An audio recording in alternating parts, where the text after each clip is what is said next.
Hi everybody and welcome to the DRF Bets Race of the Day. I'm Dan Illman. The race for Wednesday, January the 17th is the 8 at Gulfstream Park, and when you sign up to DRF Bets, pretty good offer. $200 free bet, no deposit required. All you have to do is go to drf.com/join and use the promo code FREEBET09 to access your new DRF Bets account. Let's take a look at this field now of turf sprinters in race number 8 at Gulfstream on Wednesday. We were expecting a field of 9. The morning line favors the newly claimed number 4, Sound Defense. Head on over to the Race of the Day event page on drf.com. Download your free Formulator past performances for this race and handicap along with me.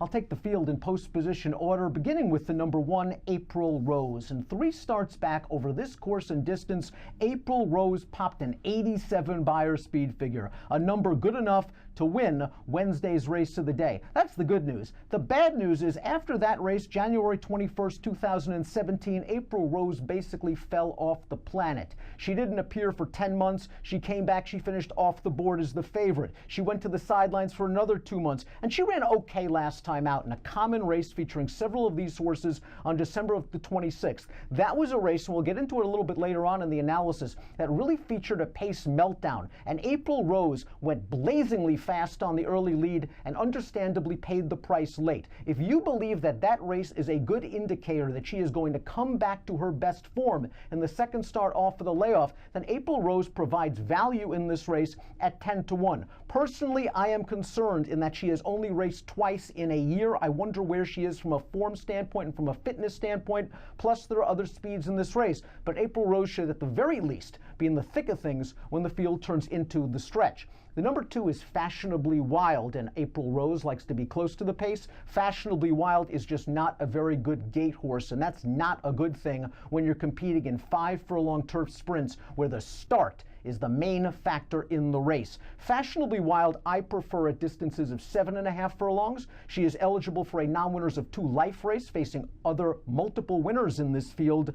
I think more distance is good. She has also been stuck at this level of competition now for 7 straight races and might need a pace meltdown in order to pull off a slight upset. One of our Formulator fact horses in this race comes out for the Christophe Clement bond. Both Clement horses have the same Formulator fact, the 3 Quality Time and the 6 Année. Over the past 3 years, with older horses making their second start following a layoff of 45 days or greater in optional claiming turf sprint races, Clement does very well. 30% winners, a gaudy return on investment of over $4. Quality Time has been the beaten favorite in her last 2 races, and I think one of the reasons why she's burned money is that she is very late to make her final lead change. She's a bit awkward with her lead changes, and it takes her so long to get that energy burst. It's too little too late once she comes with her kick.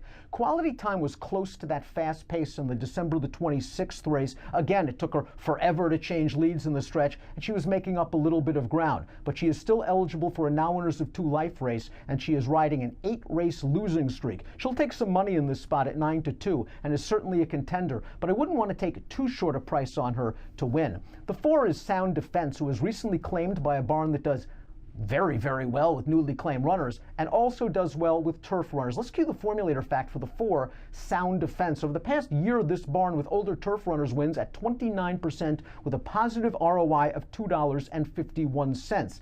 Sound Defense, though, only has 1 race in about 3 months. A winner over a sloppy track 2 starts back in September. It was kind of odd that her trainer Mark Cassey then dropped her right in for the 25 tag. She showed good speed on turf. She tired very badly in the stretch, and I didn't like the way she galloped out, and now she's been away again.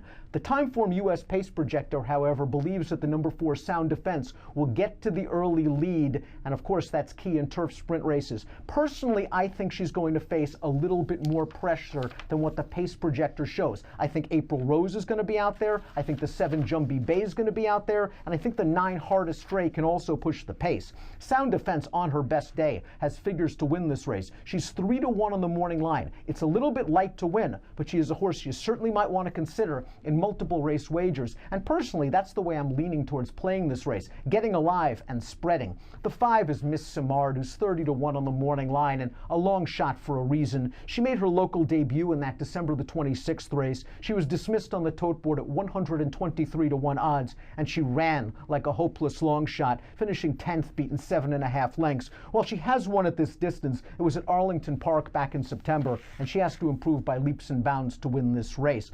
We talked about Ane briefly, and of the Clement-trained horses, I do prefer her. This is a mare that's had a whale of a time staying sound. She didn't make her career debut since May of her 4-year-old season. She started off strong on dirt, but I think turf is going to be easier for her, and she made her turf debut in that December the 26th race. She was down on the inside, and as it looked like she was making a contending move, she was bumped off stride for a minute at the quarter pole. The rail opened up, and she came with a sustained run, and she was one of the horses in that race that might have benefited from a fast pace. But I think the pace will be solid again, and I don't think she has to be so far out of it when the real racing begins. I think Ane is a 4-1 on the morning line, is a major contender for trainer Christophe Clement. Todd Pletcher, Javier Castellano, top connections obviously. They have the 7 Jumbie Bay. Jumbie Bay has been the beaten favorite in her last 2 races. She has simply underachieved on the dirt, and she's 0 for 2 on the turf, so there are some questions as to whether this will actually be her preferred surface. But you'd also make the argument that she has excuses for both of her turf races. One of them came without blinkers. She has done some of her best running with blinkers. The other race on September 11th, 2016 came, and she was one of 4 next out winners. Another one, Defiant Honor, is now a stakes winner. She's faced good company on both turf and dirt. We'll see how she handles the surface. Unbridled Courage is the number 8. She finished 3rd in a Calbred race on December the 26th, not the common race featuring some of these other horses, and she was just no match for the favorite, Sunny Sammy. She also was forced extremely wide turning into the stretch. It was the first big race from a buyer standpoint from Unbridled Courage in a long time. This is a mare that might fall beneath the cracks at 6-1 on the morning line. I think Unbridled Courage is a horse you might want to consider in multiple race wagers. Heart to Stray completes the field. Please draw a line through her most recent race. She was simply overmatched in the Claiming Crown Distaff Dash, 27-1, pressed the pace and tired. Consider her race 2 starts back at this level. She ran 2nd with an 84 buyer speed figure. Outside post, likely to prompt the pace wide. Her fans are going to hope she doesn't lose too much ground when they swing into the stretch. My top selection in this race is the number 6, one of the Clement uncoupled entry, the 6 Anes. My top 4 picks from a single race standpoint are 6, 8, 4, and 3, but I'm more interested in playing this race from a multiple race standpoint, where in equal weight I'll use the 4, the 6, and the 8. Again, if you sign up to DRF Bets right now, you will access a $200 free bet. No deposit required. All you have to do, again, drf.com/join. Sign up very quick and easy when you use the promo code FREEBET09. An approximate post time for race number 8 at Gulfstream on Wednesday is 4:06 Eastern. Best of luck.